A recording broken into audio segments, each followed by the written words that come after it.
৭৩ বছর আগে মদের দোকান চালুর উপর নিষেধাজ্ঞা আরোপ ছিল আরব দেশে।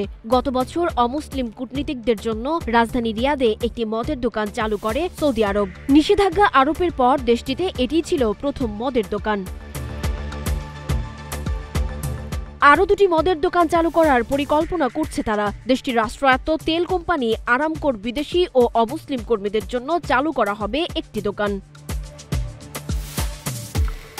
ফরাসি বার্তা সংস্থা এএফপির একাধিক সূত্র থেকে জানা যায় যে সৌদি সরকার নতুন মদের দোকান চালুর পরিকল্পনা সম্পর্কে অবহিত।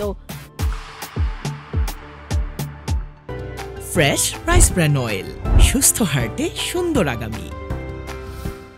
সৌদি আরবের পূর্বাঞ্চলীয় রাজ্য দাহরান এবং জেদ্দা শহরে কূটনীতিকদের জন্য নতুন দোকান চালুর এই প্রস্তুতি দেশটির ডি ফ্যাক্টো শাসক যুবরাজ মোহাম্মদ বিন সালমানের উদ্যোগে চলমান ভিশন 2030 বাস্তবায়নে আরেকটি মাইল ফলক হিসেবে দেখা হচ্ছে। তেহরানে মদের নতুন দোকানটি আরামকোর অমুসলিম কর্মীদের জন্য চালু করা হবে বলে ব্রিটিশ বার্তা সংস্থা রয়টার্সকে একাধিক সূত্র জানিয়েছে। একই সূত্র জানায় সৌদি কর্তৃপক্ষ তাদের এ পরিকল্পনার বিষয়ে অবহিত করেছে।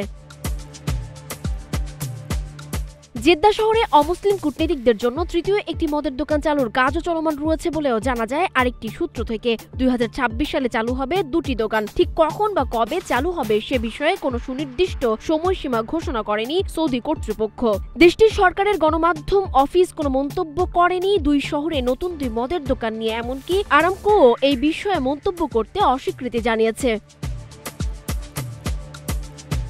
রিয়াদের কূটনৈতিক এলাকার একটি ভবনে যুব বাংকার নামে পরিচিত দোকানটি চালুর পর আনুষ্ঠানিকভাবে নিয়মকানুন পরিবর্তনের কোনো ঘোষণা দেওয়া হয়নি। সম্প্রতি রিয়াদের দোকানের গ্রাহক তালিকায় সৌদির অমুসলিম অভিজাত বাসিন্দাদের অন্তর্ভুক্ত করা হয়েছে বলে জানা যায়। সাধারণত দেশটির এই প্রিমিয়াম রেসিডেন্সি উদ্যোক্তা বড় বিনিয়োগকারী ও বিশেষ দক্ষতা সম্পন্ন ব্যক্তিদের দেয়া হয়।